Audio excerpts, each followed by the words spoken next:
everyone. Today we're going to get some ground beef because I'm going to make some of my pineapple meatballs. As you all know, I went through all of my food and I really organized everything. Well, I don't need anything else, but I could use some ground beef. So today we're going to go to the store. I'm going to get some ground beef. I'm going to make pineapple meatballs because we're on chapter 4 of the Living Well and Spending Less series. And that is freezer cooking and menu planning. So let's get started in today's video and let's make some pineapple meatballs.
And welcome back to my channel. Today we're on week 4. As you've seen in previous weeks, I went from cleaning out my closets and cleaning out the cupboards in my kitchen.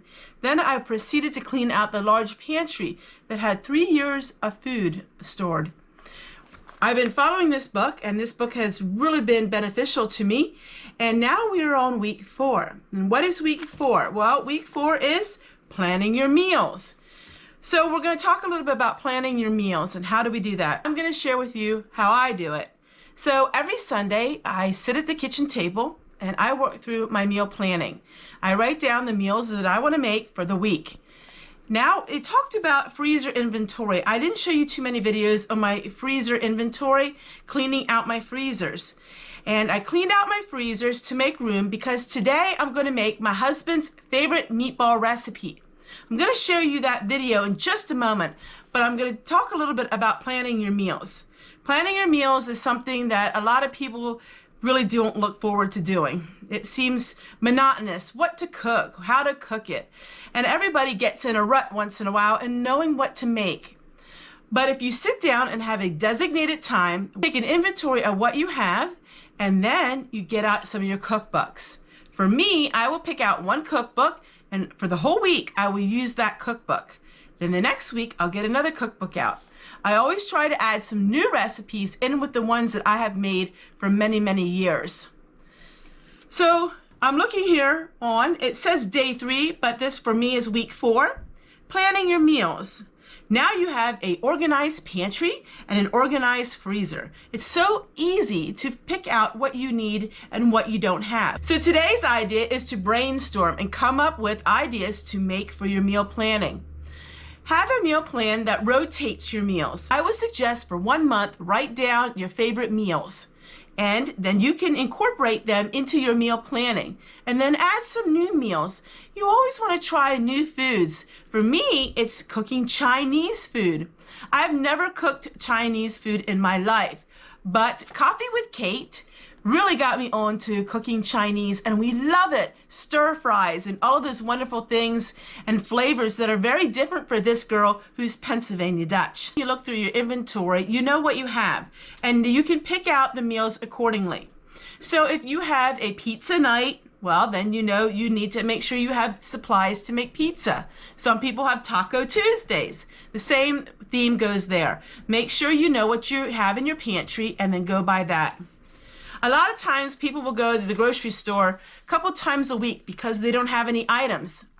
But having a meal plan, this will keep you from having that happen. And so you know on a week-to-week basis what you have and what you don't. Always consider your family's taste when you have a meal plan. Make sure that you have meals that you know your family will love. but add a couple new things once in a while. It's good for children to learn how to eat new dishes and learn to have different tastes. You can find a lot of beautiful recipes on Pinterest. You can find a lot of recipes online. But for me, my favorite way of looking for recipes is to read cookbooks.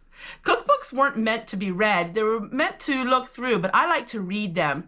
I go from chapter to chapter, from all kinds of main dishes to chicken dishes to beef dishes.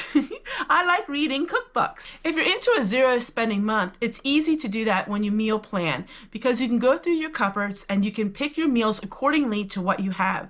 I like doing that a lot. In fact, I do that most of the time. Most of the time, I will use food that I have here at my home, and then I will make meals accordingly. And then if I go to the grocery store maybe once a week or once every couple weeks, I will only pick out the items that I need. At the end of the year, what I will do is I often will stock up on large bulk supplies of spices or dried goods that I need for the following year. For me, it saves me a lot of time and hassle. These things can help you save money, but it also can give you a lot of peace. When it comes to the point where you need to make a meal and you don't know what to make, all of these things can help you out tremendously. So now we're gonna make some meatballs.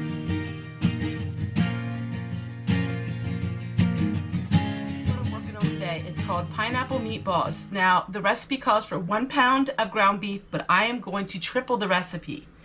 It calls for 1 pound of ground beef, 1 egg, 3/4 cup of breadcrumbs, a half an onion, half a crushed pineapple, and a half a cup of brown sugar. So what I'm gonna do is, I'm just gonna triple it. So let's get started.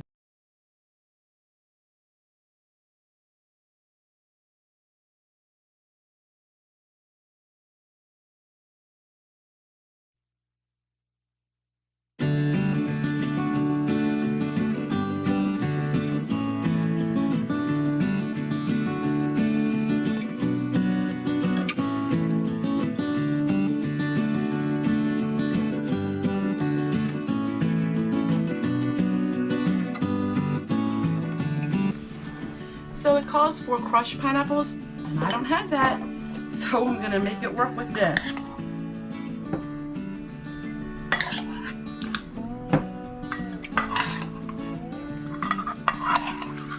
I don't know if you drain the liquid, it doesn't say.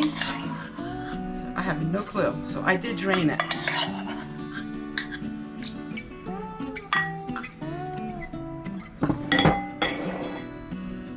I am omitting the onion in this recipe. All right, now for the fun part, getting our clean hands and mixing it.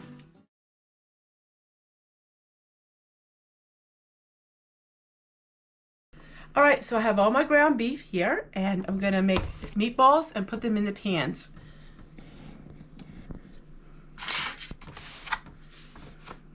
Having these foil pans, because they're so useful, you can just pop them in the freezer and then pop them in the oven.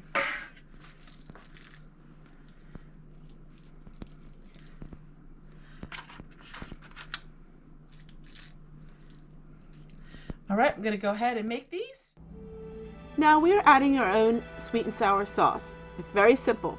I just add a couple cups of ketchup, a couple tablespoons of brown sugar, and a couple tablespoons of mustard. Whip it up all together and then spread it on top of the meatballs. And this is a beautiful meal that you can just pop out of the freezer and put right in the oven. And it will cook for about 350 to 375 for about 1 hour to 1 hour and 15 minutes.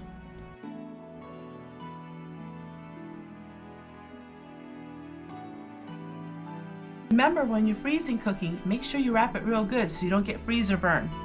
Freezer burn can destroy your food.